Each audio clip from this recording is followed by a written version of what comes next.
Señor Jesucristo en Mateo capítulo 24 dice, el que lee, entienda. Es interesante eso, ¿verdad? Aparece entre paréntesis. El que lee, entienda. Porque hay gente que lee, pero no entienden. Dice, cuando veáis la abominación desoladora, de la cual habló el profeta Daniel, y ahora dice, el que lee, entienda. La abominación desoladora es la profanación del lugar santísimo, donde estaba colocada el arca, aunque en la época de Jesús el arca ya no estaba allí. Luego el Señor está dando una serie de datos, Pablo está dando una serie de datos que era totalmente imposible que el Señor Jesucristo pudiera retornar en el primer siglo, o en el segundo, o en el tercero, o en el cuarto, o en el quinto. ¿Por qué? Porque una de las señales de los últimos tiempos es la reconstrucción del templo de Jerusalén. Y probablemente nosotros veamos, si no la construcción final, por lo menos no solamente el anhelo, sino la colocación de las primeras piedras en ese templo. Por lo tanto, es importantísimo, y lo he enseñado no sé ya cuántas veces, qué importante es conocer el tiempo en el que estamos viviendo. Porque de acuerdo al tiempo en el que estamos viviendo, veremos o no ciertas y determinadas señales. Y cuando en Mateo capítulo 24, que se tiene que leer junto con Lucas 21, porque ambos se complementan, dice, cuando veáis reino contra reino. ¿Existen reinos hoy en día? ¿A qué reino se está refiriendo? Nación contra nación, pueblo contra pueblo, terremotos en diferentes lugares.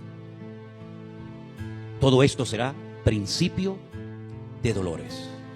Aunque los postreros días, los últimos tiempos, comenzaron desde el día de Pentecostés hasta hoy en día, se van a ir acelerando y multiplicando de una forma tremenda las señales proféticas para que la iglesia sepa en todo momento en qué parte del camino se encuentra.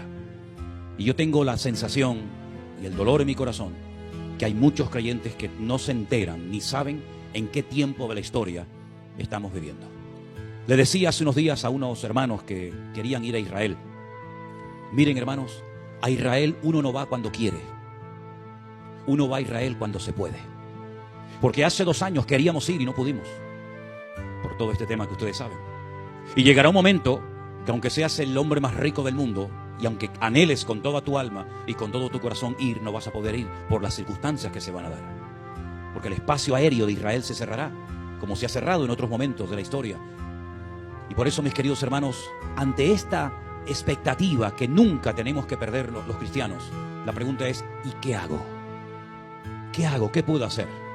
Se lo he dicho también en otras ocasiones. Son palabras del Señor Jesucristo. Velad y orad para que estas cosas no os sorprendan como ladrón en la noche. El libro del Apocalipsis no se escribió para asustar a la gente. Al contrario, el libro del Apocalipsis se escribió para que tuviéramos la información de Dios, para que supiéramos discernir en qué momento de la historia nos encontramos. El libro del Apocalipsis no es la revelación, el protagonista, el actor principal no es el anticristo, ni siquiera el falso profeta, sino el mismísimo Señor Jesucristo. Es la revelación máxima.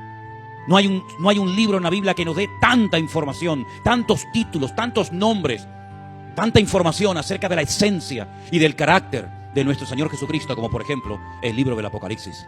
Y la iglesia hoy en día tiene que conocer más del Señor, porque conociendo más al Señor sabremos perfectamente si es Él el que está obrando detrás de algo o no es Él el que está obrando a través de ese algo.